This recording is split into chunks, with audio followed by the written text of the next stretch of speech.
Bonjour, bonjour. En fait, aujourd'hui, c'est notre jour. Et aujourd'hui, nous allons parler des concours. Il y a des personnes qui me font comprendre sur notre chaîne, dans le groupe WhatsApp qu'on a créé, dans lequel on partage les anciens sujets et certaines corrections des concours, gratuitement, bien sûr. Le groupe WhatsApp est précis, bien gratuit pour tout le monde. Et on a dit dans le groupe WhatsApp, on ne voudrait pas qu'on parle de politique, on ne voudrait pas qu'on parle de religion, on ne voudrait pas qu'on parle de la race, on ne voudrait pas qu'on parle du pays, on ne voudrait pas qu'on parle de l'ethnie ou de la tribu. Et notre souhait, c'est de partager le maximum possible. Je voudrais remercier franchement, grandement, ces personnes qui se trouvent à l'extérieur. Je crois que ça doit être en Belgique. Il y a une personne en Belgique qui a publié franchement des exercices types, concours Polytech et concours dans les grandes écoles du Cameroun. Je remercie franchement ces personnes qui sont dans la diaspora, qui participent énormément dans le groupe WhatsApp. Je voudrais aussi remercier ceux qui sont au niveau du Cameroun, de la Côte d'Ivoire, du Bénin, du Togo, du Congo démocratique, bref, du Gabon, du Cameroun, bref, de l'Algérie, de la Tunisie, du Maroc, bref, en fait, tous ceux qui sont dans le groupe de la France, de la Belgique aussi, tous ceux qui sont dans le groupe WhatsApp, tous ceux qui suivent notre chaîne YouTube, nous vous remercions. Je vous remercie franchement grandement pour toutes les contributions que vous faites pour promouvoir le succès, pour promouvoir la fraternité, pour promouvoir le vivre ensemble, pour permettre à ceux qui sont dans le groupe de se sentir aussi importants, de se sentir utiles, de sentir qu'ils peuvent réussir par leurs propres moyens, qu'ils ne sont pas venus accompagner les autres sur la terre. Merci encore, je dis merci encore à vous. Je voudrais aussi dire merci à ceux qui participent dans le groupe WhatsApp en posant leurs problèmes. Parce que cela nous permet d'améliorer notre façon de travailler. Cela nous permet aussi de savoir que quelque part on peut apporter un plus pour améliorer les conditions des autres. Et je voudrais préciser une chose ici. Il y a plusieurs faits comprendre que là où elles sont là, elles ont un problème. Elles m'ont dit qu'elles ont eu le bac parfois avec 10 de moyenne, parfois avec 10 et demi, parfois avec 10 fort, parfois avec 11, 11 faible, 11 fort, 12 de moyenne. Je voudrais revenir un peu sur une parole d'un président chinois qui a gouverné la Chine de 1978 à 1982, qui avait dit qu'importe la couleur du chat, l'essentiel c'est qu'il attrape les souris. Peu importe la couleur du chat, peu importe que le chat soit noir ou bien gris, l'essentiel c'est que le chat attrape les souris. Le rôle du chat c'est d'attraper les souris. Ce n'est pas par exemple sa couleur qui est importante. C'est vrai, il y a des personnes qui aiment le chat tel que comme un animal de compagnie, son lit, sa chambre et tout ça. Bon, ce n'est pas de ça que je parle ici. Je voudrais parler du rôle du chat à la maison. Le rôle du chat à la maison, c'est d'attraper les souris. On a souvent le chat à la maison, beaucoup plus parce qu'on ne veut pas avoir les souris à la maison. Donc, pour dire à cela, nous avons, durant nos 20 ans d'expérience dans les prépas concours et dans les répétitions universitaires, il y a eu des années où on a travaillé avec des candidats qui ont eu leur concours. Je vous précise bien, qui ont eu leur concours. Le concours d'entrée à l'école nationale supérieure polytechnique, par exemple. Et qui ont eu à échouer le baccalauréat. C'est pour dire que quoi? Que votre moyenne que vous êtes en train de dire là, c'est-à-dire peut-être vos 11 de moyenne, vos 10 de moyenne, vos 12 de moyenne, parfois, ne sont pas aussi importantes que ça. Si vous avez bien travaillé le jour du concours, vous n'avez pas à vous inquiéter de quoi que ce soit. Je précise bien, si vous avez bien travaillé le jour du concours, les jours du concours, vous n'avez pas à vous inquiéter de quoi que ce soit. Parce que ce qui est sûr et certain, c'est que si vous avez bien travaillé, vous allez réussir. Il y a des personnes qui doutent. Elles se disent, elles ont eu le bac D, elles ont le bac technique, elles ne savent pas comment faire pour s'en sortir. Il y a des chapitres qu'elles n'ont pas vus en classe de terminale ou première, tout ça comme ça. Je voudrais vous dire une chose. Vous n'êtes pas en train de faire peut-être que, je ne sais pas, ce n'est plus le bac, c'est un concours. Et le concours, ce n'est pas 10 de moyenne qui passe. Le concours, ce sont les meilleurs qui passent. Ça veut dire que quoi? Qu'on prend les meilleurs. Et le concours, on s'en fout. Si on vous a fait composer, c'est parce qu'on estime que votre diplôme peut vous permettre de réussir à ce concours-là. Que le diplôme, le niveau que vous avez par rapport au diplôme que vous avez, vous permet de faire le concours. Donc, la plupart des temps, on ne sait pas si vous avez fait tel chapitre ou bien si vous n'avez pas fait. Parce qu'en fait, vous êtes supposé avoir fait ça. il y a un programme pour le concours.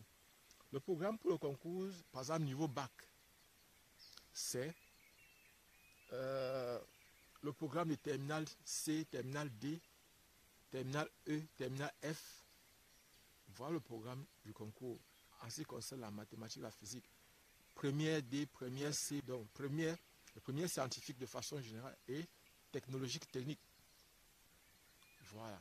Maintenant aussi, ceux qui ont fait ce DCA A-Level et DCA O-Level in Science, voilà aussi. Donc, maintenant, si par exemple vous n'avez pas fait peut-être les probabilités en classe de terminale, et que les probabilités, vous devez vous renseigner pas sur le programme que vous avez eu en classe de terminale. Ce n'est pas le bac que vous voulez faire, c'est un concours. Donc, il faut chercher à être aligné. Et être aligné consiste à faire quoi? À chercher à connaître le programme du concours que vous êtes en train de vouloir faire. Si vous ne connaissez pas, demandez, on va vous donner. Et nous, bon, en fait, vous allez m'excuser parce que vous avez vu, il y a eu de ça quelques jours, peut-être 3 ou 4 jours comme ça, qu'on n'a pas fait de vidéo. Parce que ici, dans la région où je me trouve, il y a constamment des coupures. On a fait à peu près, je crois, 3 ou 4 jours sans que le courant ne revienne avant de repartir. Donc, je suis obligé de subir ça. Mais je suis en train d'envisager s'il y a possibilité qu'on puisse faire quelque chose, qu'on puisse voir comment on peut faire, acheter des power bands. Parce que si on a des power bands, ça peut permettre à ce que peut-être si j'ai 2 power bands, ça peut permettre à ce que le téléphone reste chargé et que on choisisse des jours pendant lesquels on va travailler. Quand on dit travailler, c'est peut-être commencer peut-être autour peut-être même de 18 h et finir à 22 h. Le temps où on sait que tout le monde est à la maison, tout le monde est à rentrer, les prépas, tout le monde s'est déjà bien reposé. Et là maintenant, chacun aura la possibilité de poser ses questions, c'est-à-dire on peut choisir un chapitre, ça dépend de comment vous voulez qu'on travaille. On peut faire aussi des directs, je peux créer une page Facebook dans laquelle on peut faire des directs, où on va expliquer en direct. C'est-à-dire vous allez suivre le direct comme par exemple les gens font soit les directs en ce qui concerne d'autres choses. Mais nous aussi nous pouvons faire ça en ce qui concerne les prépas concours. Donc je voulais attirer votre attention donc sur le fait que vous devez connaître le programme d'ici A-Level. Qu'est-ce que eux ils voient? D'ici O-Level, qu'est-ce que eux ils voient? Bac C, D, E, F. Bon, le bac G est un peu différent. Parce que ceux qui font le bac G sont ceux qui font la gestion. C'est-à-dire comptabilité, commerce, tout ça comme ça, tout ça comme ça. Ils sont différents des bacs parce que ce sont ceux qui font génie industriel de façon générale dans le secondaire, qui ont un programme qui est presque semblable à ceux de terminal C et terminal D.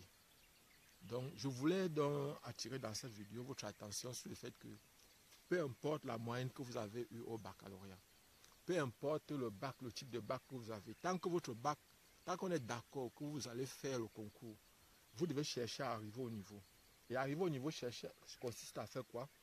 Arriver au niveau consiste à avoir le programme du concours, à travailler pour être au niveau du concours, c'est-à-dire être capable de résoudre les exercices qu'on vous donne dans ce concours-là.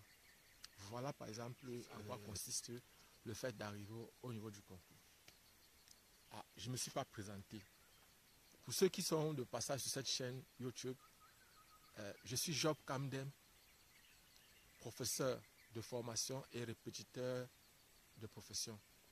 Je suis ici actuellement dans la région de l'Est, plus particulièrement dans la ville de Batouri, pour un projet entrepreneurial. Donc pour ceux qui ne savent pas, je vais vous montrer ce que je suis en train de faire aujourd'hui. L'autre jour, j'ai fait une vidéo où je vous présentais déjà. Vous voyez par exemple ici, ce sont les cabos de Macabo. Ici, ce sont les macabos, ce sont les cabos de Macabo que je suis en train de découper pour repiquer. Donc, pour faire germer. Donc, voici ce que j'ai déjà découpé ici. Vous voyez par exemple là. Et regardez par exemple ici. Ici par exemple, voici, j'ai découpé une cabosse comme celle-ci. Comme celle-ci, je peux la découper soit en 16, soit en 20 parties. Donc vous voyez cette cabosse-ci comme ça. Je peux la découper entre 16 et 20 parties. Et vous voyez par exemple, voici une partie ici. Et vous voyez par exemple cette partie, j'observe par exemple, je vois, il y a les bourgeons, plusieurs bourgeons qui sont en train de sortir. Vous voyez par exemple, vous-même regardez. Plusieurs bourgeons sont en train de sortir. Et Je fais passer ça dans une solution de fongicide et d'insecticide. Donc voilà la solution ici dans le seau. Et vous voyez par exemple le fait de grouper. Je laisse ça grouper comme ça pour que ça puisse germer. Vous voyez par exemple, si vous regardez bien, vous allez voir que les bourgeons sont en train de sortir de presque partout là. Vous voyez par exemple là, vous allez observer qu'il y a des bourgeons partout. Là-dessus. Il y a des bourgeons là-dessus. Bon, ça ce sont les gros. Voici ici. J'ai acheté dernièrement, je crois, c'était près de 10 sacs seulement. J'ai acheté près de 10 sacs. Donc les petits et les grands. Donc vous voyez par exemple, ici sont les gros. Vous voyez par exemple là, ce petit, je peux le découper peut-être même en 8. Vous voyez les petits, mais je peux le découper en 8. Vous voyez par exemple là, je vais le nettoyer tout à l'heure. Bon, je pourrais faire une vidéo pour mieux vous expliquer c'est comment je procède. Parce que il y a bien le travail ici. Vous voyez par exemple là. Donc, je voulais simplement partager ces petits instants avec vous ce matin parce que ça fait depuis qu'on ne fait plus de vidéos. Et je voulais aussi surtout attirer l'attention de ceux qui nous suivent. Qu'il ne faut pas se décourager lorsque vous travaillez, qu'il ne faut pas baisser les bras. Parce que vous devez savoir une chose, c'est que c'est vrai, la vie n'est pas facile. Vous avez vu, par exemple, chaque jour, je vous fais les vidéos étant au champ. Je vous dis, ça fait il y a un an, une année que nous sommes là. Le bilan, il y a des gens qui m'ont dit que le bilan est négatif parce que jusqu'à présent, je n'ai encore rien récolté dans mon champ. C'est-à-dire, je n'ai rien mis. Or, aujourd'hui, j'essaie déjà que, en fait, je suis en train de mettre un peu de partout. J'ai créé un petit champ. Je veux créer un petit champ de manioc, un petit champ de maïs, c'est-à-dire prendre une petite portion qui peut me permettre de me nourrir pendant que je suis en train de travailler. Parce que je ne veux pas vous cacher, ici, ce n'est pas aussi évident que ça. Et ce que je suis en train de transformer là, ce sur quoi je suis en train de travailler actuellement, si je ne vais pas vous cacher, ce sont les boutures de manioc, de macabo blanc. Parce que voici, je vais vous montrer le macabo rouge. Voici une tige de macabo rouge ici. Il y en a beaucoup ici dans mon champ. Voici une tige de macabo rouge ici. Et voici des tiges de macabo rouge que j'ai retrouvées ici dans le champ. C'est ça ici. Donc voici les tiges de macabo rouge ici. Bon, la différence entre le macabo et le taro, beaucoup savent déjà. Vous voyez par exemple au niveau des feuilles. Regardez par exemple ici. Vous voyez cette fente là arrive ici au fond. Alors que chez le taro se coupe ici. C'est-à-dire qu'il n'y a pas cette fente là jusqu'ici au fond. Donc vous voyez par exemple. Donc ça c'est sur le macabo ça part jusqu'au fond. Et vous voyez par exemple au niveau du macabo rouge. Vous voyez la tige là. Vous voyez qu'elle a tendance à être rouge ici. Donc ça qui fait savoir que par exemple ici il s'agit du macabo rouge. Alors que le macabo blanc, ça va sortir tout blanc. Je vais vous montrer un peu pour le macabo blanc pour que vous puissiez voir. Pour que vous essayiez de voir un peu la différence. Voilà, voici une tige. Vous voyez par exemple ici, observez, voici une tige. Vous voyez que par exemple ici, c'est vraiment, il n'y a pas le rouge, un jambon. Le rouge ici, c'est la terre qui est là-dessus. Donc voilà par exemple. Et je crois que aujourd'hui, je vais essayer de faire ce que je peux pour avancer avec les travaux le maximum possible. Donc, pour moi, je crois que s'il y a possibilité que nous puissions, mon souhait, c'est que nous puissions travailler intensément. Et demain, dans la journée de demain, dimanche, nous sommes le 10 samedi. Demain, dimanche, je crois qu'on doit travailler intensément. Je pense qu'il faut qu'on choisisse les jours pendant lesquels on va travailler intensément. C'est ça mon souhait. Et peut-être s'il y a possibilité qu'on puisse demander une certaine contribution aux gens. On a dit que c'est gratuit, que tout est gratuit dans le groupe. Mais s'il y a possibilité d'améliorer les conditions de travail dans lesquelles on a les conditions de nos travaux, ce serait franchement quelque chose de bien. C'est-à-dire, par exemple, quoi? Si peut-être on peut acheter, on peut cotiser, on achète par exemple les power bands. On peut cotiser, on achète par exemple correctement, bon, on fait en sorte qu'il y ait sur nos connexions. On peut cotiser, on fait en sorte qu'on travaille dans les bonnes conditions. Donc en fait, c'est un souhait, c'est une proposition. Je ne sais pas si c'est une bonne idée. Mais quand on dit cotiser, ce n'est pas demander les grosses sommes aux gens, peut-être 1000 francs, 2000 francs, peut-être des choses comme ça. Pas peut-être demander les 10 000, les 50 000, non, non, non, c'est pas ça.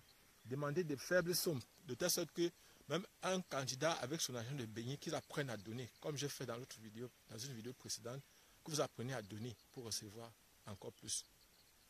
Donc, pour résumer cette vidéo, je voudrais dire que pour ceux qui ont parfois les faibles moyennes aux examens, le concours, ce n'est pas un examen. Le concours est différent. Vous pouvez avoir 15 de moyenne au bac. Et quelqu'un qui a eu 10 de moyenne vient passer au concours alors que vous qui avez quelqu'un sur le wine, vous échouez. Donc, il n'y a pas tellement de rapport. C'est vrai que automatiquement, on pense souvent donc, que celui qui a eu 15 de moyenne, par exemple, au baccalauréat, doit aussi avoir peut-être une forte moyenne au concours. Mais ce n'est pas la même chose. Parce que les conditions diffèrent. J'ai dit à un de mes candidats qui est dans le groupe WhatsApp que, par exemple, rien que parce que vous détestez un enseignant, vous pouvez mal travailler dans sa matière.